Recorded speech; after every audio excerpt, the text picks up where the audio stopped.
Hello hello बच्चों, ये है अध्याय 9 आनुवंशिकता एवं जैव विकास विज्ञान। जैव विविधता किसे कहते हैं? समान माता पिता और समान जाति होने पर भी संतानों में रूप, रंग, बुद्धिमत्ता का आदि में अंतर पाया जाता है, जिसे विभिन्नता कहते हैं। जीन के कार्य लिखो।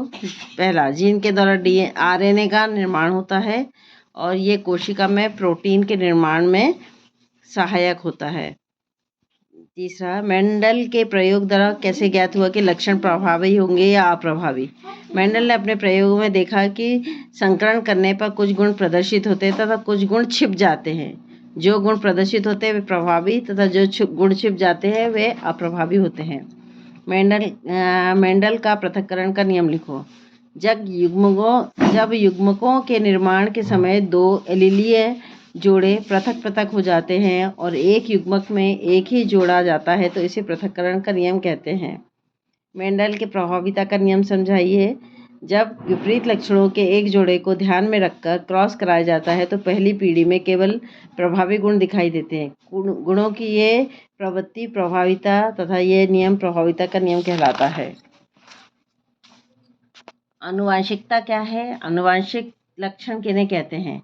जीवधारियों में पीढ़ी दर पीढ़ी विभिन्न लक्षणों का संचरण आनुवंशिकता कहलाता है तथा ये लक्षण आनुवंशिक लक्षण कहलाते हैं। जीवन संघर्ष से क्या समझते हो? जीवों की संख्या में अत्यधिक वृद्धि होने से उनके जीवित रहने के लिए समस्या बढ़ जाती है। प्रकृति का संतुलन बनाए रखने के लिए तथा भोजन, जल, प्रकाश, वायु एवं सुरक्षित निवास के लिए जीवों में संघर्ष होने लगता है, जिसे जीवन संघर्ष कहते हैं। वे कौन से कारक हैं जो नई स्पीसीज के उद्भव में सहायक होते हैं? पहला है आनुवंशिक विचलन, प्राकृतिक वर्ण और डीएनए में परिवर्तन। एक एकल जीव द्वारा उपार्जित लक्षण सामान्य अगली पीढ़ी में वंशानुगत नहीं होते। क्यों? एकल जीव द्वारा उपार्जित लक्षण जनन कोशिकाओं में उपस्थित डीएनए को प्रभावित नहीं करते, इसलिए वे वंशानुगत नहीं होते हैं। मानव में बच्चे का लिंग निर्धारण कैसे होता है? मनुष्य में पिता से प्राप्त लिंग गुणसूत्र द्वारा बच्चे के लिंग का निर्धारण होता है। यदि बच्चा पिता के एक्स गुणसूत्र को ग्रहण करता है तो वह लड़की होगी और यदि वह वाई गुणसूत्र को ग्रहण करता है तो वह लड़का होगा। क्या एक तितली और चमगादड़ के पंखों को समजात अंग कहा जा सकता है?